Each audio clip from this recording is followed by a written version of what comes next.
ഗർഭപാത്രത്തിൻ്റെ ആ മസിലിനെ മുറിച്ചിട്ടാണ് നമ്മളിത് എടുക്കുന്നത്. അപ്പോൾ ഈ ഫൈബ്രോയിഡ് എന്ന് പറയുന്നത് ഒരു മുട്ട ഇരിക്കുന്ന പോലെ അതിനകത്തിരിക്കുന്നത്. അതിനെ നമുക്കിങ്ങനെ എടുക്കാം. അത് ബാക്കിയുള്ളതുമായിട്ട് അവിടെ വലിയ കട്ടിങ് ഒന്നും വേണ്ട. നമ്മൾ അത് ആ പ്ലെയിനിൽ ചെന്ന് കഴിഞ്ഞാൽ അതിങ്ങനെ ഇളകി വരും നല്ലപോലെ. നമ്മൾ തേങ്ങ പൊതിക്കുമ്പോൾ തേങ്ങ ഇളകി വരുന്ന പോലെ തന്നെ ഇളകി വരും.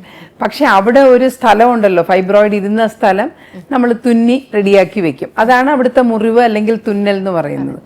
അപ്പോൾ അതുകൊണ്ട് വന്ധ്യതയൊന്നും ഉണ്ടാവില്ല. നമുക്കൊരു വന്ധ്യതാ പ്രശ്നം ഉള്ളപ്പോഴായിരിക്കാം നമ്മൾ എടുത്ത് കളയുന്നത്. അപ്പം അതുകൊണ്ട് അത് വന്ധ്യതയൊന്നും ഉണ്ടാക്കില്ല.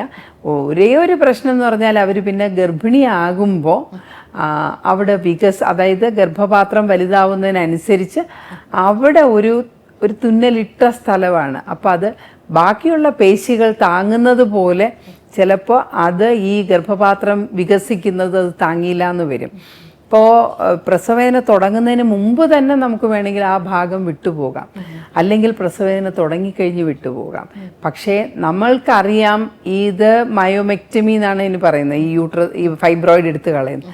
അങ്ങനെ ചെയ്തിട്ടുള്ള ഒരു സ്ത്രീയാണ് ഗർഭിണിയായിട്ട് വരുന്നതെങ്കിൽ അവർക്ക് നമ്മൾ സിസേറിയൻ മാത്രമേ ഓഫർ ചെയ്യുള്ളൂ. നോർമൽ ഡെലിവറിക്ക് അവരെ വെക്കില്ല. കാര്യം അത് പൊട്ടിക്കഴിഞ്ഞാൽ അതൊരു ഭയങ്കര എമർജൻസിയാണ്.